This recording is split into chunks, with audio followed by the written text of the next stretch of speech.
So, why are we here? What is this turning point thing we keep talking about? For years now, ERT has watched the accelerating decline in size, influence and vitality of the independent electrical retail sector. And we'll discuss today, I'm sure, the reasons behind that decline. But it has over the years generated a general air of resolution that it's only a matter of time before the majority of classic high street independent retailers become extinct. And in many circles it seems to have become a kind of accepted wisdom that everyone is simply managing an inevitable decline that's accelerating exponentially, and with the last retailer to close the doors, please turn out the lights. However, ERT has also watched the rapid ascent of the role of technology in people's homes and lives. And not only have there never been more things plugged into the wall than ever before, but it's reached a point where those things can now talk to each other and the outside world, creating a whole new raft of services and applications. So as far as consumer demand is concerned, this isn't a dying industry, it's a growing one. And that's the turning point that this industry is at. Technology has reached a point where it needs experts to guide consumers more than ever before, but those people best placed to provide that expertise are either struggling or closing completely. Now, to begin to address this problem, everyone must start by asking themselves some difficult and very introspective questions. If you're a supplier, do you really believe that a vibrant and thriving independent sector is essential for the long-term growth of your business? Or are you paying lip service while managing the decline you see as inevitable and out of your hands? And if you're a retailer, have you honestly done everything you can to adapt and change your business as the market has changed? Or have you found it easier to keep plugging away as normal, hoping to last just long enough to reach retirement, while blaming suppliers, the internet, John Lewis, and your local council's parking policies for the decline you see as inevitable and out of your hands? Do the two sides of the industry represented in this room have the resolve and long-term commitment to revitalise the independent retail market, not out of a moral obligation to preserve it and to preserve something that belongs in the past, because they are both truly convinced that it can bring lucrative reward in the future?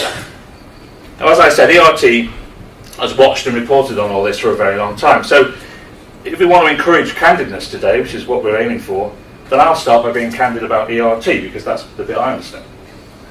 Because I think it illustrates the whole point of today as well. So we are not, ERT is not a retailer or a supplier. We are, for want of a better description, a service provider that makes its living out of this market. Now, the first incarnation of ERT was published in 1890, and it was named after the miracle of the age, which was electricity. And as it launched, the front page editorial there highlighted the very optimistic turning point that they were facing. The invention of the steam engine in the early part of this century created revolution much more powerful in its effects on the social, moral and political condition of mankind than any, even the most stirring event of modern times. We are at this moment on the brink of another revolution of a similar character, and one which will produce changes even more sweeping and radical than did the adoption of steam as a motive power. And if you think about the internet, the smart home, and rather than steam and electricity, is there any reason why the brink that we're discussing today can't be that optimistic and excited about the future? As I say, the first issue was 1890. So in 2015, we celebrated our 125th birthday. And that made it one of the oldest business magazines in the UK. And that means, of course, that in 2017, it's 127 years old. But let's be frank about things. As it stands today, ERT will not be around to mark its 130th birthday. It only continues to be published because it's heavily subsidised by the other magazines that we do, and that is wholly unsustainable. As the value of independent retailers to suppliers has dropped, the amount they spend on marketing their products and services to that audience through ERT has either plummeted or in many cases ceased completely. The paradox is, of course, that suppliers still want lots of editorial in ERT. So like the retailers that make up our readership, we at ERT are hunting for a new business model. And in our case, one that not only convinces suppliers that this audience is still commercially viable, or certainly has huge potential to be, but that an investment in ERT can help them unlock that potential. But again, like those retailers, finding that model is not proving easy. And the question we need you to help us with is, what do you need ERT for? So as I said, we could have filled this room twice today. So there's clear desire to tackle these wider issues, but I also demonstrate, I think, there's a hugely important role for ERT in that debate.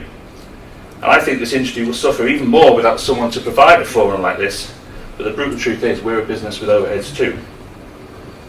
We're not asking you to feel sorry for us, but it does illustrate why we've organised this event today. We're at our own turning point.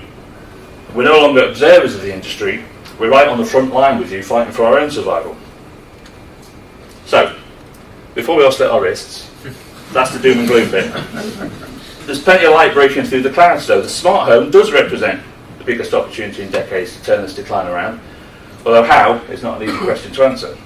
And there are, of course, some fantastic independent retailers out there operating innovative, very successful businesses, and we'll hear from many of them today. And there are, of course, innovative and successful suppliers who want their products demonstrated by true experts in the best possible, most exciting retail environments. And most importantly, there are consumers out there who are prepared to pay that little bit extra for a great retail experience. So this industry is at a turning point, and I hope this event is the start of a discussion, not the end of one. We hope and want today to be constructive and not critical. It's about seeking solutions, not apportioning blame. And we're also launching today Turning Point as an ongoing campaign to revitalise and re-inspire the independent electrical retail market to meet and exceed the demands of technology and the consumers that desire it. So much of this industry has stood still for so long that it's left itself needing a huge evolutionary leap. But it can be done. Decline isn't inevitable, only continuous change and adaptation should be. But we need your input, we need your help.